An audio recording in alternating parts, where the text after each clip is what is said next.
los micrófonos. Ya me venía con toda la comunicación en la mano. Creo que nos falta Fernando.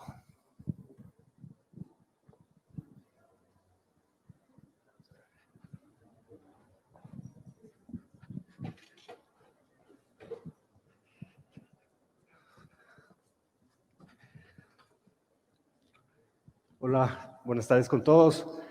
Gracias por estar aquí. Vamos a tener un conversatorio con 3 de las startups de mayor crecimiento o más rápido crecimiento del Ecuador. Soy Fernando Rivera, Managing Partner de Buen Trip Ventures. Buen Trip Ventures es el primer fondo de capital de riesgo de Venture Capital con estructura americana que opera desde Ecuador. Creemos que Ecuador es un gran lugar para buscar y encontrar startups, ayudarlas a crecer y a internacionalizarse. Y creo que van a poder ver con estos 3 emprendedores que así es.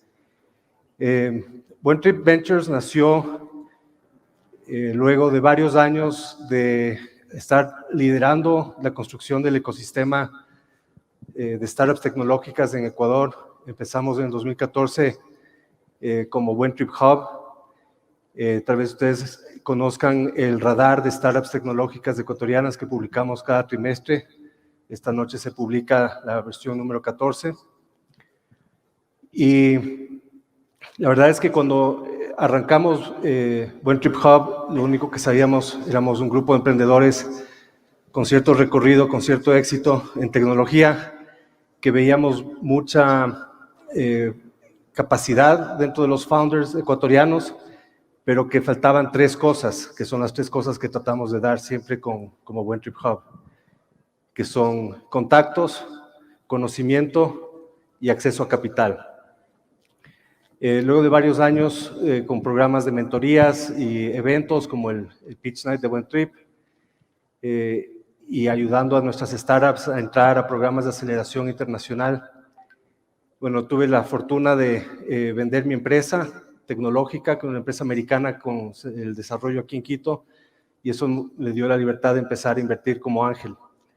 Y luego de unos años me di cuenta que habíamos construido una plataforma magnífica que nos permitía ver los mejores emprendedores y trabajar con ellos por varios meses hasta que teníamos la convicción y ser los primeros en invertir en ellos.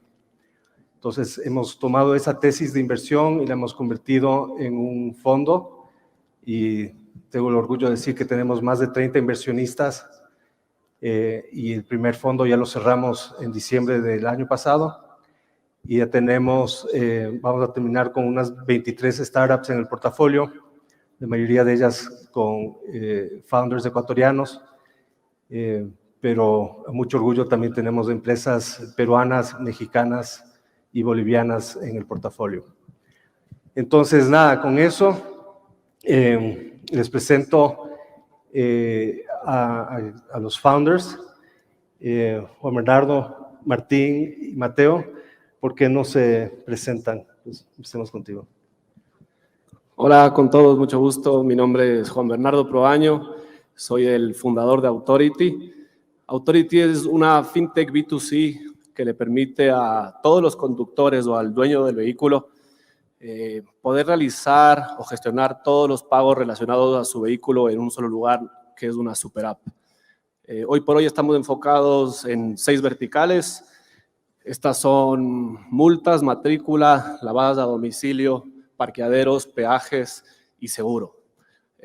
Nuestro objetivo como Authority es poder transparentar esta información en un solo lugar con el fin de que el usuario pueda estar alertado y acceder a la información de su vehículo y a la vez que pueda realizar estos pagos inmediatamente con un solo clic y no dependamos de ir al banco o de ir a 3, 4, 5 diferentes páginas web para hacer estos pagos. Y por último, la parte donde generamos mucho valor es a todas las instituciones que están detrás de estos servicios, como el gobierno o empresas de seguros, etcétera, en poder tener un canal de comunicación transparente y directa al usuario a través del celular y, por supuesto, tener un mejor canal de recaudación de fondos.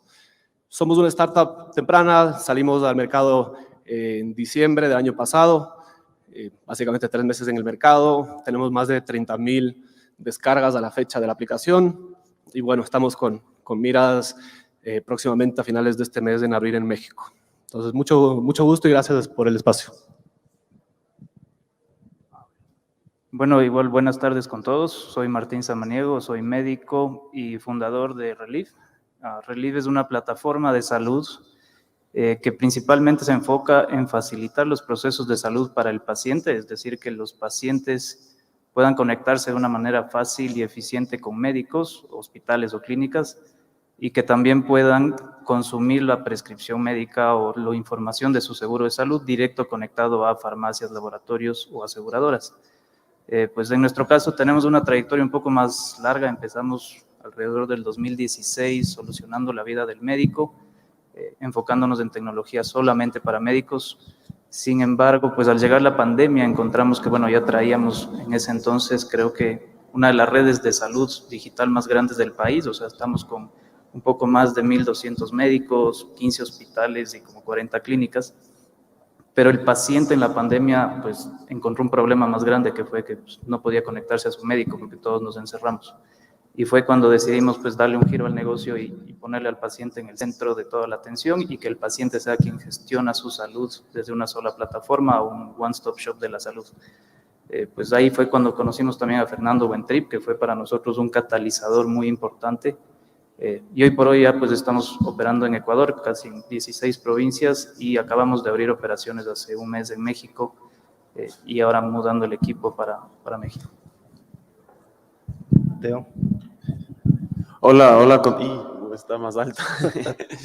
Hola con todos. No, es un gusto estar aquí. En verdad también es un orgullo ver que el ecosistema del Ecuador se esté desarrollando tanto con fundadores tan chéveres y liderado por gente como Fernando. En verdad es increíble eso. Y bueno, yo soy cofundador de Altscore. Altscore nace del problema de que hay 270 millones de subbancarizados en Latinoamérica. Solo en el Ecuador hay alrededor de 7 subbancarizados, y hay una brecha de 1.8 trillones de dólares en sobredemanda de créditos en la región que no se está atendiendo. Entonces, nosotros básicamente damos APIs para que nuestros clientes puedan prestar más rápido y de manera más inclusiva a la base de la pirámide, básicamente, a nivel latinoamericano. Y bueno, hasta ahora hemos logrado que nuestros clientes expandan sus carteras en casi 30%, reduciendo el riesgo de default en alrededor de 15%. Comenzamos aquí en Ecuador, tenemos casi 20 clientes en 8 países de Latinoamérica. Estamos ahorita abriendo justo en México también, creo que es lo común. Y nada, arrancamos hace más o menos un año igual, y en esas estamos. Bueno, muchas gracias. Juan Bernardo, déjame empezar contigo. Creo que tú y yo nos conocimos hace bastantes años, y de hecho fuimos de los primeros inversionistas en tu startup en una iteración anterior. Creo que una de las cosas que buscamos en los equipos en los que invertimos en etapa temprana, muchas veces la idea todavía no está validada, entonces nos fijamos mucho en el equipo. Y creo que tú y tus socios han mostrado la tenacidad que se requiere. Uno de los temas principales que siempre vemos es hay que ser lo suficientemente persistente, tenaz y testarudo para no darse por vencido a la primera, pero al mismo tiempo lo suficientemente racional para saber cuándo es tiempo de cambiar dirección y de lo que llamamos en la industria pivotear. Entonces, si bien Authority acaba de lanzar, pero creo que este es como que tu segundo pivot, ¿por qué no nos cuentas un poco sobre la historia de cómo nació Authority y digamos, cómo fue que fuiste encontrando el modelo de negocios que ahora sí funciona? A ver, yo he sido un emprendedor los últimos 8 años. Empecé vendiendo repuestos automotrices desde Miami a Latinoamérica, y a raíz de eso he fundado 3 startups en el ecosistema automotriz. Y creo que lo que debe tener un emprendedor, dentro de todo, es saber medir muy bien el mercado y tomar decisiones a tiempo para saber cuándo pivotear y cuándo no, ¿no? Y creo que hoy por hoy tenemos tanto acceso a data y tanto acceso a información en tiempo real, que es lo que debemos saber cuándo tomar la decisión. Y segundo es tener el valor de decir hasta aquí llegó, para acá me voy, ¿no? Las decisiones deben ser bien argumentadas Y creo que, por último, para cerrar el punto, después de los dos startups que tuve, llegamos a fundar Authority. Al haber estado involucrado en el mundo automotriz por 8 años, tratando de introducir tecnología en esa industria, me di cuenta que el problema no estaba detrás de los servicios en sí del auto, sino más bien de cómo se realizan los pagos de esos servicios. Y creo que teníamos que haber vivido ese trayecto para darnos cuenta de lo que hicimos. Y por último, creo que nosotros como emprendedores siempre somos gente que soñamos mucho, ¿no? Y todo el día estamos soñando en cómo solucionar cosas y cómo traer una idea a realidad. Pero creo que el éxito de un pivot es cuando llegamos a entender, y yo digo yo que es el balance entre el crear y el construir, en cuando creas lo que se te ocurre, pero construyes lo que te dicen tus usuarios, ¿no? Y eso es lo que lo hemos logrado hacer con Authority. Perfecto, muchas gracias. Martín, pasando a ti, la digitalización de la salud es un tema, prioritario en un país como Latinoamérica.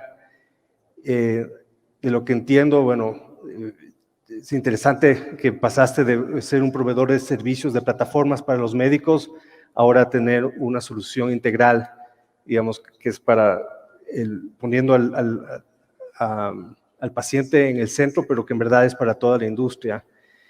Quisiera que nos cuentes un poquito más sobre exactamente tu visión ahí de construir como un marketplace conectado de salud, y luego si puedes también hablarnos un poco sobre cómo ves tu ingreso a México, porque muchas veces lo vemos como el gigante del norte, y qué has encontrado en México con respecto a la salud. Gracias, Fernando. Sí, bueno, como pues tal vez la mayoría no sabe, pero en la salud es donde tal vez una de las industrias que más invierte en tecnología. O sea, hoy por hoy ya tenemos cirugías robóticas y un montón de temas. Pero la salud como industria es una de las que más lento adopta tecnología. O sea, a nivel Latinoamérica es menos del 5% al año. Post pandemia subió tal vez al 10%. Nosotros estuvimos trabajando y luchando 5 años yendo de médico en médico, entendiendo sus necesidades como médicos, pero el rato de querer escalar, y nos dimos cuenta cómo escalar con un volumen de médicos que sobre todo en el país es muy limitado. Para el momento que teníamos 1,000 médicos, nos dimos cuenta que la base de datos llegaba casi a 1,5 millones de pacientes, ¿no? Entonces hizo mucho sentido hacer este switch de no solo enfocarnos en el médico, sino en plataforma, y dejarle al paciente, siendo el mayor usuario, que sea quien gestione su salud. Y eso nos ha dado mucho resultado, porque ahora ya no estamos enfocados en un solo actor, sino en todo el ecosistema. Tenemos soluciones, de hecho, para todos los actores de la salud. Y eso te permite pues generar más valor, sobre todo al paciente, que es en este caso el que más dolores tiene en el día a día. Todos como pacientes ya han pasado por lo que toma, no sé, llenar un reembolso, ir a comprar los medicamentos, sobre todo cuando estás en pandemia y no puedes salir. Entonces nuestra intención es resolver eso. Ahora, lo más interesante que nos ha pasado en el último mes es que llegamos a México y resulta que, bueno, es el mercado hispanohablante más grande de la región, pero está considerablemente más atrasado el Ecuador. O sea, estamos hablando de un ecosistema que tiene 300,000 médicos y más de 50,000 millones de dólares en gasto en salud, pero es tan difícil poner a todo ese ecosistema a trabajar en tecnología. Hay más de 65 empresas de tecnología de salud y aún así no más del 15 o 20% del mercado mexicano en salud está digitalizado. Entonces, lógicamente para nosotros es una súper oportunidad. Cabe recalcar que haber hecho un hub de pruebas de Ecuador ha sido increíble, porque hemos podido entender cómo funciona el manejo de salud, que para Latinoamérica es muy similar en todos los países, especialmente México y Ecuador. Entonces hace sentido pues atacar un mercado tan grande. También ya bueno, en el tema de levantamiento de capital, pues sin duda, y como ya escucharon los tres, estamos próximos a salir a México por el tamaño del mercado y el nivel que queremos escalar.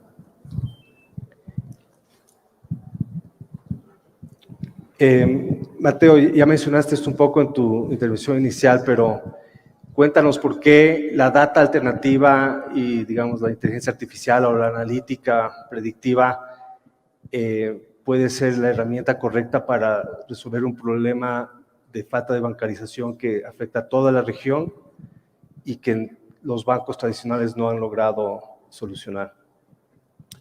Claro, es una súper buena pregunta.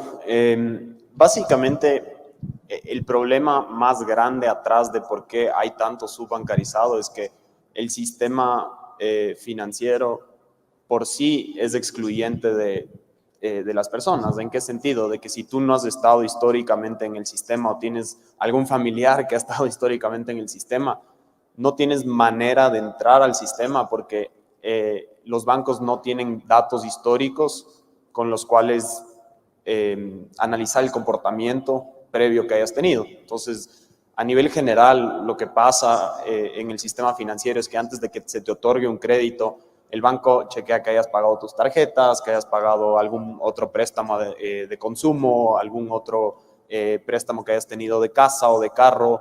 Pero, ¿qué pasa con toda esa gente que nunca ha tenido un préstamo? ¿No es cierto? Y ahí es donde nosotros agregamos data no financiera y comenzamos a generar perfiles de gente alrededor de lo que podría ser alguien que puede ser un buen pago y que tú puedes anticipar que va a ser un buen pagador sin necesariamente tener esa data transaccional o esa data histórica.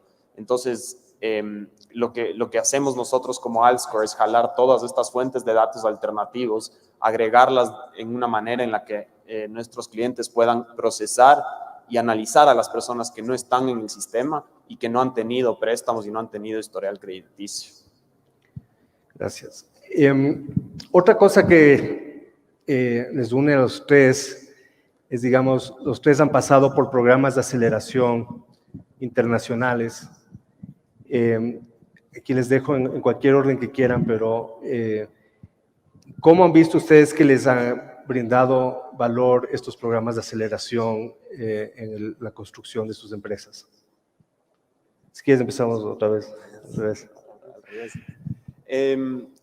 O sea, yo creo que en gran parte es del lado de inversión y el acceso a capital al que adquieres, ¿no es cierto? Y más que en plata es como que también la mentalidad. O sea, creo que One Trip Ventures es como uno de los pocos jugadores adentro del país y francamente de Latinoamérica que entiende bien cómo funciona el ecosistema de capital de riesgo. Y entonces, al entrar a estos programas de aceleración, inmediatamente tienes acceso a una red de personas que entienden el ecosistema hasta mucho mejor que nosotros mismos, ¿no es cierto? Entonces, no solo entras a aprender de esta gente, sino que también se te abre la red inmediatamente por 10, por 20, por 30, de una manera en la que en verdad no se puede medir como en números, en verdad es bien intangible. Pero es gente que en verdad entiende el ecosistema y que ha pasado por los dolores que has pasado tú de una manera súper interesante. Y ese es el otro lado, ¿no? Que no solo te conecta con inversionistas y con gente que entiende de capital de riesgo y con gente que entiende los términos que se usa a nivel mundial, la estructura de los fondos, sino que también hablas con un montón de gente que ha estado en tus zapatos 10 años previo. Entonces, que cometió los mismos errores que estás cometiendo tú o que vas a cometer tú, que tuvo los mismos desafíos, que tal vez pasó por etapas similares, pivots similares. Entonces, en verdad te dan acceso a un recurso de capital humano, para mí, nunca antes visto, y que como un fundador primera vez en el mundo de tech es súper importante, porque hay temas que son específicos del mundo de startups y del mundo de tecnología, que por más de que hayas sido empresario en cualquier otra industria, no sabes y no puedes saber, al menos hasta que entres de ese ecosistema. Entonces, en cierta manera, es como que una maestría en tech. Y creo que eso es lo más chévere. Ajá, no sé qué opinas. ¿En cuál estás? ¿En qué programa? Nosotros estamos ahorita en Techstars Boulder. Techstars Boulder es el primer programa de Techstars que salió originalmente, es en Colorado y fue comenzado por David Cohen, que es una de las personas más conocidas a nivel mundial en el ecosistema de startups. Ajá. Todavía hay tiempo, ¿no? Disculpen, les voy a interrumpir un ratito, pero hay personas que quieren conversar con ustedes. ¿Les parece? Pero ya ¿De cuánto terminamos. tiempo? Ok, listo. Perdón. Bueno, a nivel de aceleradoras, desde nuestro punto de vista, bueno, nosotros pasamos primero aquí por el primer programa de Buen Trip, que diría que pues, quienes están emprendiendo pues apliquen. Realmente para nosotros fue una manera de entender que el mercado no estaba solo en Ecuador. Creo que el ecosistema de emprendimiento y como lo está llevando Buentrip, pues se está desarrollando muy bien, pero la mentalidad del emprendedor ecuatoriano muchas veces no está pensando afuera.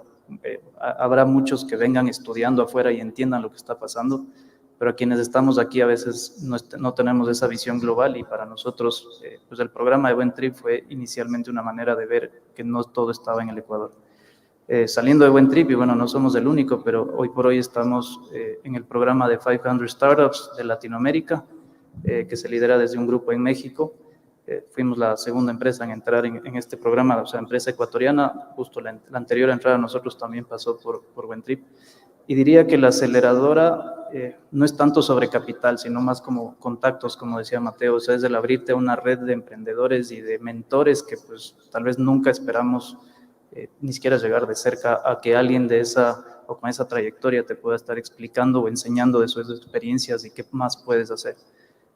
Claramente los programas de aceleración, y siempre desde el inicio te dicen, ¿no? O sea, vas a hacer el trabajo de 2 años en 3 meses. Entonces realmente sí, en efecto se hace una maestría en 3 meses, pero te ayuda a crecer y te ayuda, sobre todo es una ventana para mostrarte a todo lo que está pasando en inversión fuera de solo tu región o solo Ecuador. Entonces, para quienes hemos pasado por programas internacionales, obviamente es una manera de abrir los ojos a lo que está pasando, a aprender mucho más de lo que pensamos y abrirnos puertas de inversionistas que inicialmente nunca habrían visto una empresa tal vez en Ecuador, y que ya por estar ahí te regresan a ver y entienden tu potencial saliendo de Ecuador. De hecho, hay muchísimo potencial en Ecuador. Las startups que estamos saliendo de aquí, pues primero los que hemos salido, pasado por Buentrip, estamos muy bien preparados a nivel de empresa, o sea, en cómo se organiza o la estructura del negocio, pero también a nivel de tecnología y a nivel de founders, pues sí hay muchísimo potencial, solo que a veces no hay esa capacidad de contactos para mostrarse afuera, y las aceleradoras pues te ayudan mucho en eso.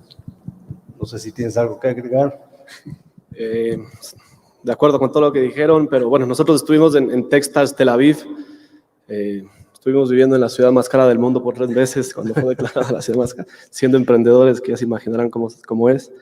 Pero si yo tengo que recalcar en algo, creo que después de nuestro proceso de aceleración, son 3 puntos. El primero es que creo que lo más importante de una startup es el equipo y los fundadores que están detrás de quién realmente hace el proyecto, ¿no? y qué hace cada uno en el emprendimiento. El segundo que a nosotros nos cambió la vida es cómo contar, o el storytelling de cómo contar tu empresa, ¿no? O sea, cómo hacerlo atractivo a un inversionista en 2 o 3 minutos para que se enamoren de tu idea y te inviertan sin preguntarte cuánto ni siquiera vales. Y por último, es este tema que menciono constantemente nosotros que estamos en la línea B2C, es de escuchar al cliente, ¿no? O sea, tomar acciones en base a lo que dicen tus clientes, a las acciones que hacen tu cliente, y no desde una perspectiva de emprendedor que queremos construir nuestros sueños, ¿no? Bueno, ahí lo tienen. En conclusión, diría yo, en el 2021 se invirtieron $16,000 millones en venture capital en toda la región. Claro que la mayoría de eso va a México y Brasil principalmente, pero se debe a que la región está pasando por un proceso de digitalización sumamente acelerado. Entonces creo que esto es recién el inicio. 16,000 millones, para poner en contexto, es 3 veces más que el récord anterior, que fue en el 2019. Entonces, lo otro que hemos escuchado, Ecuador es un excelente lugar para arrancar una empresa, pero si tienes ambiciones de construir una empresa que escala rápidamente, no puedes quedarte solo en el Ecuador, y para eso los procesos de aceleración son una buena alternativa que te ayudan a rápidamente internacionalizarte y construir tu red de contactos necesarias. Con eso, si es que hay preguntas del público, me gustaría abrir ahora para que puedan aprovechar a preguntar a nuestros panelistas. Perfecto, lo hacemos así. Gracias a Fernando, a Mateo, a Martín y a Juan Bernardo. Las personas que quieran preguntar, por favor, alza la mano y mi compañera les va a pasar el micrófono.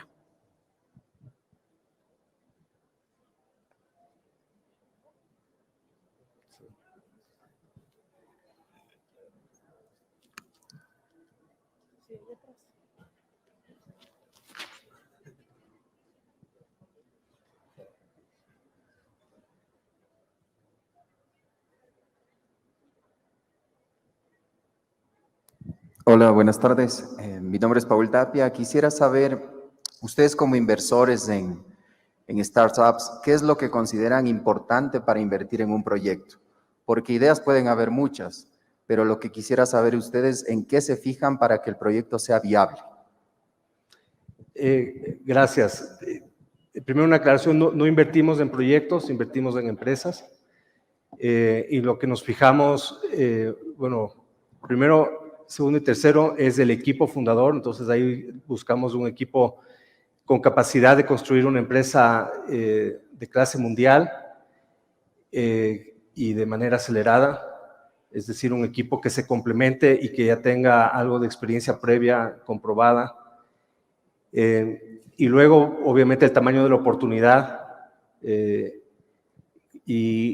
definitivamente, como estamos en temas de venture, no podemos invertir en empresas que su ambición es ser el X, Y, Z del Ecuador. Buscamos empresas que tengan una visión al menos regional, si no global. Y bueno, de ahí ya entramos a un proceso, digamos, un poco más técnico de análisis del modelo de negocios, métricas y potencial de seguir financiándose de los fundadores. Creo que el tamaño del mercado también importa. ¿No? O sea, el tamaño de la oportunidad es el tamaño del mercado, entonces, como lo vemos, o sea, ¿quién tiene el dolor que estás resolviendo? ¿Qué tan grande es ese dolor? ¿Y cuánta gente en la región tiene ese mismo dolor? ¿Alguien más? ¿Alguna otra consulta? No veo. Si prenden las luces, gracias. Ok, ahí ya tenemos a alguna persona. ¿Me ayudas? Por favor, al fondo, alcen la mano, por favor, para que mi compañera pueda ir.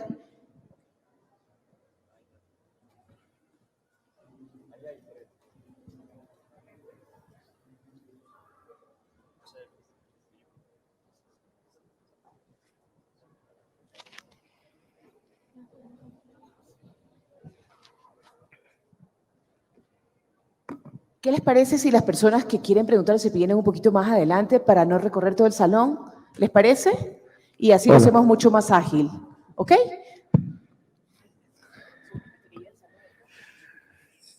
Ok. Mucho gusto, Brian Aguirre, Destino Latam. Mi pregunta es para Alscor. Ustedes están canalizando los créditos para las startups en etapa temprana. ¿También están poniendo a las startups con posibles ventures capital? No entendí bien la pregunta. No sé si puedes repetir. Ok. Nos comentabas que ustedes canalizan los créditos para las startups en etapa temprana y también que no tienen un rating crediticio, ¿correcto? ¿Ponen de igual manera a estas startups con posibles ventures capital, posibles ángeles inversores, o netamente es un tema crediticio? O sea, nosotros no trabajamos con startups dando fondeo a startups, eso es más lo que hace Buen Trip. Lo que nosotros damos es APIs para que los bancos y las instituciones financieras puedan analizar crediticiamente a cualquier persona o pyme, no necesariamente tiene que ser una startup, ¿no? Y que ellos reciban créditos para poder seguir creciendo sus negocios. En lo que nos enfocamos más es generalmente en negocios más tradicionales que no necesitan, o sea, que no sean alto impacto y de alta tecnología, porque es un nicho en el cual la verdad no creo que haya tanta oportunidad a nivel de impacto a la base de la pirámide, que es lo que estamos intentando hacer. No sé si te respondí. Sí, muchas gracias.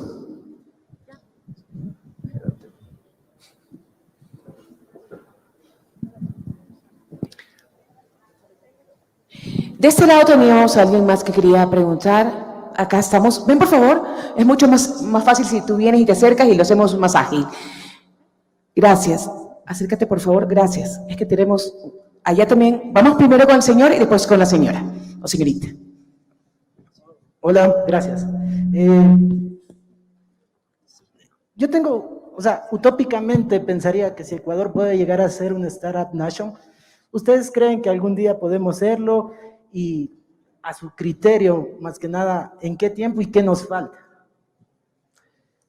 Bueno, no me gustan esas comparaciones porque o sea, quitan de lado el Golfo, la gran diferencia que existe entre Ecuador e Israel, por ejemplo, que es el Startup Nation. Así como tampoco estamos tratando de construir el Silicon Valley de Latinoamérica.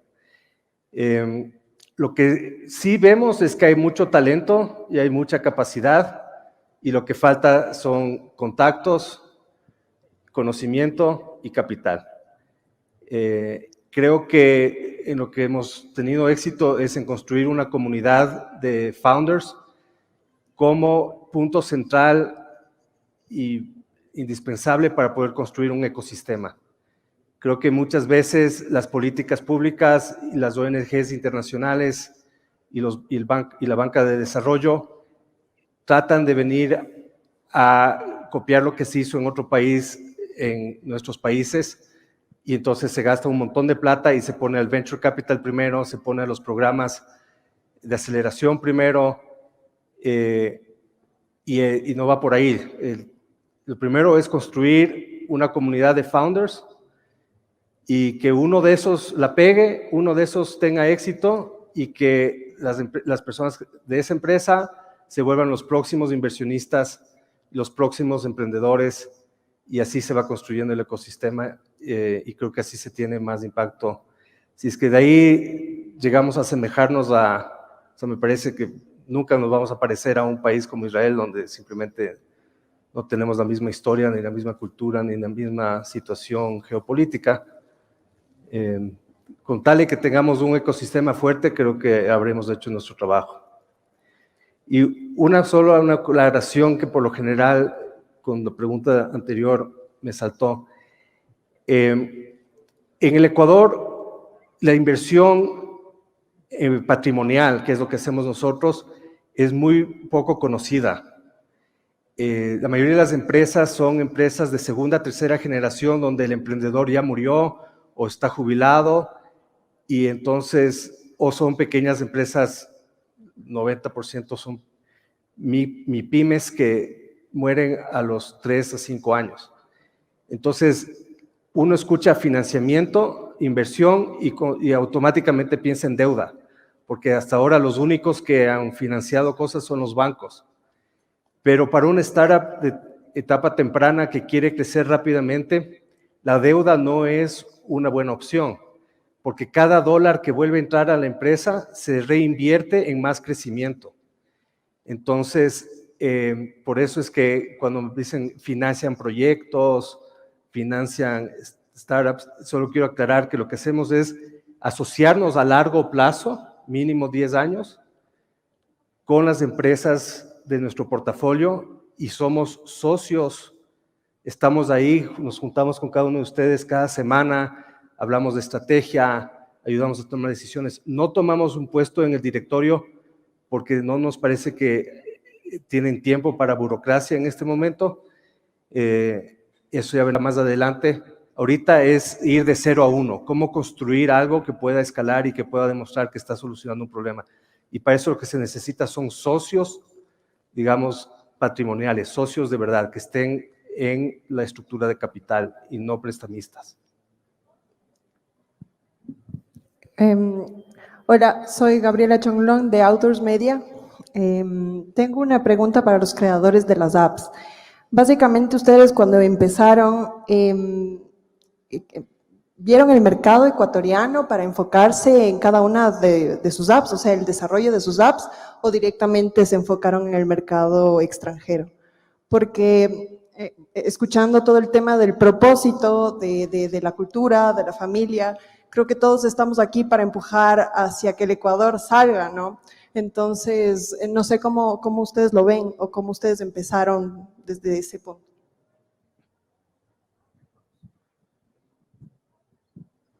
Bueno, nosotros en Authority empezamos en Ecuador.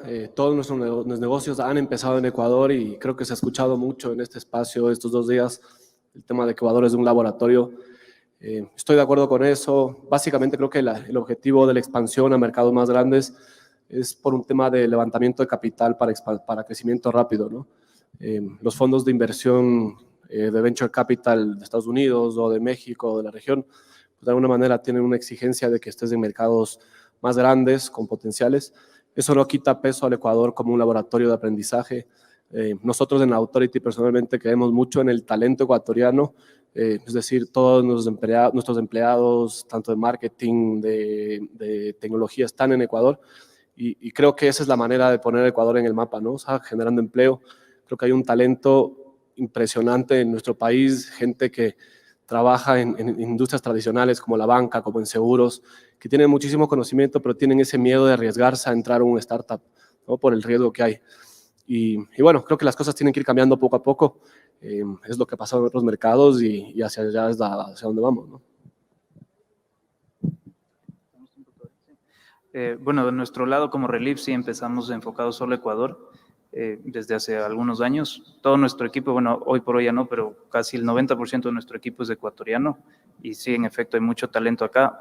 El rato de crecer y pensar ya en un problema global y encontramos que el problema que queríamos resolver aquí era realmente regional, pues ahí sí ya pensamos a niveles para afuera. Y para crecer, de hecho, hay que pensar fuera del Ecuador, no... como decía Fernando, el inversionista busca un mercado grande en el cual pueda tener un retorno más grande y que se cumpla. El Ecuador como mercado no llega a ser tan atractivo, de hecho, para ningún inversionista. Entonces, es un buen laboratorio, empezamos aquí, pero automáticamente el rato de levantar capital hay que pensar a nivel global. Sí, igual nosotros también comenzamos en Ecuador y seguimos aquí. O sea, también quiero hacer una aclaración, que el hecho de que estemos creciendo en otros lugares no significa que cerramos las oficinas aquí y les dejamos así, para nada. Igual se sigue creciendo adentro del país y todo, pero para poner un poco como en contexto, a mí siempre me preguntan como, ¿por qué México? ¿Por qué México? ¿Por qué México? Y en verdad es bien fácil. Si te pones a pensar, en Ecuador hay 17 millones de personas que están divididas en 24 provincias. En la Ciudad de México, solo en la Ciudad de México hay 25 millones de personas. Entonces, al tú entrar a un mercado en México, estás entrando a un Ecuador y medio. ¿Me explico? Entonces, eso es como que la razón de por cual la expansión sale a un mercado grande. Si no es México, va a ser Brasil. Si no es Brasil, va a ser Colombia. México. Y Colombia, pero igual le ven muy chiquito. Entonces, como que esa aclaración sí quería hacer. Y de ahí también... súper de acuerdo, como que nosotros la idea es seguir creciendo para también poder seguir generando más empleo e ir incrementando el ecosistema más de tecnología aquí en el Ecuador, ¿no es cierto? Entonces, por ejemplo, obviamente creo que todavía somos pequeños, o sea, las 3 empresas, pero decir, bueno, damos empleo a 10 ecuatorianos que están exportando tecnología al mundo, es algo que en verdad a nosotros nos hace súper orgullosos, o sea, decir, bueno, tenemos 10 ecuatorianos que en verdad están dando cosas al mundo, están aportando afuera y que no solo sea petróleo o camarón o banano, que no tiene nada de malo, ¿no es cierto? Pero estamos exportando lo que tenemos en el cerebro, ¿no es cierto? Entonces, eso es algo que nos deja muy orgullosos y el hecho que nos estemos yendo afuera no significa que vamos a dejar de operar aquí para nada ni dejar de crecer, solo es cómo funciona este mundo y más bien es para más bien después poder volver e inyectarle más al Ecuador, inyectarle más ayuda, más empleo y más capital también, eventualmente, si nos va bien, ¿no es cierto? Es un poco eso. Muchas gracias. Un aplauso para los panelistas. Muchas gracias a Fernando, Mateo, Martín y Juan Bernardo por tanta información y, por supuesto, 4 talentosos ecuatorianos que están haciendo cosas bien.